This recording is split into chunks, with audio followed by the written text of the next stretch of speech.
How's it going, everybody? It's Tas here. So in this video, like you all saw in the title, we're going to do an update on these high short interest stocks. I want to go over a bunch of them, break down some charts, and go over my thoughts. As always, you're going to get the real here, no BS, no corner cutting. We're going to talk about what the heck is going on. So sit back, relax, take a sip of your coffee, go down below, get your 2 stocks from Webull. All you have to do is use my link, deposit $100, and we each get 2 stocks valued up to $1,600. And feel free to also check out my Patreon. All of those, again, are linked right down below. So let's get into it. Stock number 1 is none other than Clover, ticker symbol CLOV. This one's currently up 7% on the day, and that's really not comparable to what we saw last week or about 2 weeks ago, whenever that was, because on that day, we saw Clover go from $13 to about $24, so almost a double up in a day. So 6% really isn't anything, but overall, this one on a technical basis does seem to be tuning up for another rally, and let me explain why. We ended up pulling back as expected, the bubble pop, profit taking, all those people that made a crap ton of money, and kudos to them, by the way. They ended up locking this profit in, and I would have done the exact same thing, right? I'm not even going to sit here in front and lie to you guys and be like, oh, I was going to hold or I would have held on. No, I would have sold out and waited for another opportunity, and now what we're seeing, this very well could be that other opportunity. Clover short interest is still high. It's at 36% as of right now, and look at what we're seeing. We got the pull down, and notice where we bounced. We actually bounced right at about $11.50, which was that high point from back in the end of April, right around the 28th, 29th of April at $11.50. So we held that point, rallied off of it, and we also held a higher low above the 180 SMA here on the 4-hour chart, and now we're battling with the 50 SMA. So I believe if this could take out, let's say, $14.50 to about $15, I'm going to put an alert right there on Clover. If that's able to break, let's put it at $14.50, this could end up being a play up to about $16.50 initially, which was that high after the bubble bursted in, the beginning of June, and this was at about, the 11th, 12th of June, 13th of June. That is where we were struggling at about $16.50. So I believe if $14.50 breaks, we'll fill the gap to $16.50 first, which gives it about 13% upside. Then if that were to break, now we're talking maybe a squeeze up to the 20, I don't want to say mid-20 level because that's a bit extreme. I don't want to give you guys false hope here, but maybe from 16 to 18, 19, 20, that is possible, especially because the short interest is still as high as it is. Again, about 36% as of now. Stock number 2 I'm looking at is Workhorse. This one's up about 5% right now, and if you guys recall, this a couple of weeks ago in the beginning of June, this saw a pretty crazy rally in and of itself, from $9 all the way to about $18 over the span of 1-2 trading days. That was a double up. Then we got the pullback to about $12, $13, then another rally to about $18, and ever since that second rally to $18, Workhorse has been consolidating, selling off, more like selling off. I mean, that's not really consolidation, but we've been choppy. Let's put it that way. We've been choppy, moving around $17, $14, $13, $15 in that general area, and now we're moving up again. Like I said, currently up 4.4%, and Workhorse has an even higher short interest than Clover. It's up to 40% short interest right now, which is unbelievable, and it looks like this has found a base at about $13.85, $14. It hasn't broken under that in the past 8 calendar days, and you guys can clearly see that right here. And now we're gapping up above the the 50 SMA here on the 4-hour chart. So I'm thinking this is gearing up potentially for another big rally, whether it's up to about, $16.50, $17, $18, $19. I'm not sure exactly. No one knows. I mean, no one knows where this is going to go, but we are breaking down the charts here. That is what I do, and I tell you all what I personally see, and I'm never telling you guys what to do. As always, I'm not a financial advisor. I'm just showing you guys what I'm seeing here on the charts and kind of what's unfolding between pretty much what we're seeing, right? Let's just put it that way.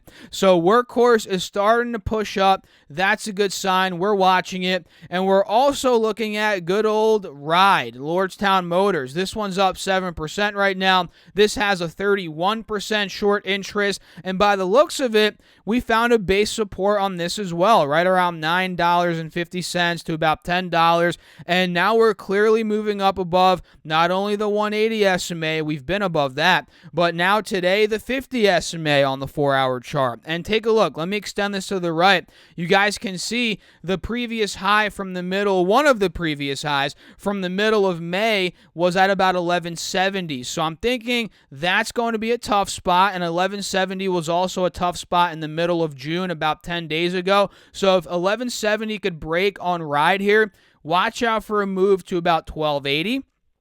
Followed by maybe a move up towards the mid to high 14 level, heck, maybe even the low to mid 15 levels. So I like Ride here as a speculative play. And mind you guys, none of these stocks I'm putting in a lot of money in. I'm going to be honest with you guys. These are all speculative plays. I would not trade these stocks with any amount of money that I'm not willing to lose. You got to play these, in my humble opinion, with money that you cannot afford to lose. If I had a $100,000 portfolio, for example, would I be putting in $50K into these stocks? Heck no. No way. I would be putting in $5 to maybe $10K at most, guys. That's just my opinion. And you guys can do, of course, whatever the heck you want. It's at the end of the day, it's your money. It's your money. You have the ultimate say here. And of course, we got to talk about AMC a bit. AMC's up about 1.3% right now. Nothing too crazy of a change in terms of what we've recently covered. I mean, AMC is still in the wedge pattern that we covered recently. Now we are up 1%, which is a good sign, and we are slowly but surely taking out those highs from yesterday. And this kind of does look like a bull flag now that I'm looking at it. So we got to watch out for the potential break out of here. If that does happen, we end up taking out the highs from today, which, guys, mind you, it did get to about $61 today. If that's able to break and we ultimately take out the overall wedge on the 20-day chart, watch out above. And especially if we start going up towards 65, we break 65, this could be a huge runner. The short interest, there's a big debate right now. What is it? Is it this? Is it that? It's roughly, from what I was reading, still pretty high, 20-25%. And I could be wrong, of course. At the end of the day, this stock is heavily manipulated. So we really don't know exactly, but by the looks of it, it's gearing up for a breakout, and we just have to be patient. So I'm going to put my alert at about 60. I don't know, maybe $60. I'll put it at $60 for now. Actually, no, let me put it at 61, that intraday high. I want to see if that's able to break. And we also have Virgin Galactic moving up today, up about 2%, and it was up even more earlier. It's currently at $40 per share. Earlier in the day, it was at $41.65, and yesterday, Virgin Galactic went up over 10%, or about 10%. And you guys can see clearly on the 4-hour chart, we blew right through that resistance level we were talking about. That resistance was at about $36, $37. That was a sticking point earlier in the end of May here. Also in the middle of March. Also in the beginning of December. So the fact that we broke that point, now I'm thinking we're going to fill the gap up anywhere from $45 to $48, maybe $50 per share. That's the next big window here on Virgin Galactic. And it's interesting because I thought and I was seeing a bearish divergence, right? We saw the RSI weakening, but the stock kept going up, and I'm still seeing that, quite honestly. But just because we see a bearish divergence doesn't mean it necessarily has to drop. This is a perfect example of that. We saw a bearish divergence, and the stock went up regardless. So, yeah, I mean, this is gaining momentum. And it looks like volume's kicking up the past couple of days. So if we do get that squeeze, the good old squeeze, maybe we get up mid 40s, high 40s. That is definitely possible. So watch out for Virgin Galactic. And the next stock here is ultimately, arguably, my favorite company on earth. I absolutely love this stock, guys. I would put my life savings on this, despite what I said earlier. This is Nikola. Tickers. I can't even say that with a straight face, guys. I'm being sarcastic. It's ticker symbol NKLA, and I would never invest in this company. There is no way anybody could convince me to invest in Nikola. But would I trade it in and out with some fun money, maybe a short-term day trade, swing trade? Sure, I would definitely do that.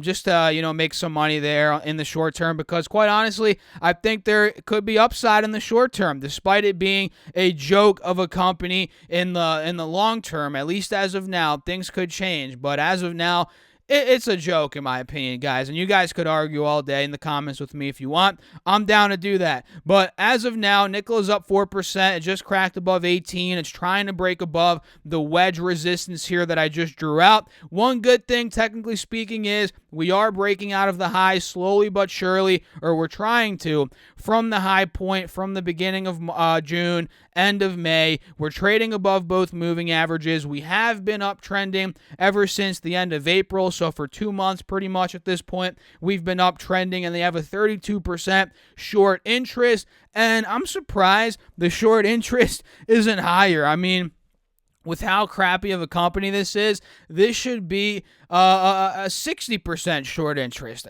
80%. I mean, who wouldn't? It makes perfect sense to short this thing. Who wouldn't short it? But that is where it gets tricky, because, hey, if you get an army of people behind a stock, even though the company is crap, they can still make money with manipulation of the stock. If you're squeezing out, the hedge funds and making them lose billions of dollars with which is what we've seen with AMC and GameStop. And I would much rather invest long-term in AMC and GameStop, even at these levels, than put money into Nikola. That just goes to show how much I don't like Nikola. But overall, you got to watch it. 32% short interest. And the last one is good old Bed Bath & Beyond. This is up 2%. And this chart looks very similar to Clover. We had that crazy pop from $27 to $47, and the bubble pop from there. It's pretty much all the way back down to $27 now. We've seen some nice consolidation over the past couple of days. We're holding the 180 SMA here. Now we just simply have to break that 50 SMA and the low point from the beginning of June at about $30, $31 per share. So I'm going to put an alert right at 30 per share. And I don't know if I mentioned this, but this has a 32% short interest as of now, so pretty dang high. Like all of these stocks, guys, all of them have around a 20, 25, 30, 35% short interest, 40% in the case for Workhorse. So, yeah, I mean, these are the stocks I'm watching. I'm waiting for the breakout, and again, I cannot reiterate this enough. I would not trade these with money I'm willing to lose. In fact, I mean, guys, if I had 100K in my account, let's say, for example, hypothetically, I mean, I'm playing these with 5K, if that, maybe 10K. 10K is even pushing it, because that's 10% of the portfolio, guys. That's 10%. I'd much rather just buy, call me a boring, whatever, a boomer, even though I'm not a boomer, but I'd much rather buy 10K of VOO, which is an S&P 500 ETF, than putting it in these stocks. But maybe I'd put 5K for fun, because at the end of the day, with how these move, you could turn 5K into 10K if you're, timing it right and you got a little luck on your side. It's very possible. But overall, guys, again, do this at your own risk. I hope you all enjoyed the video. If you did, hit the like button, subscribe. Let me know your thoughts in the comments. Check out my Patreon down below if you want all my real-time buys, sells, call-outs, a morning update video every single day for the top tier patrons. And if you want more access to me, all of that's on Patreon, linked right down below. Or you guys can go to what the heck's the website? I should know this. It's www.stossurfest.com/Patreon, or just go to stossurfest.com/Patreon, and you all can get your 2 stocks from Webull. Those are down below. $30 from M1 Finance, $10 from Coinbase. All of those are free to you, and they help me out, and I do get a kickback since they are affiliate links. So I'll catch you all later on. Thanks for tuning in again, as always. Keep crushing the markets, guys. Stay safe out there. Peace out.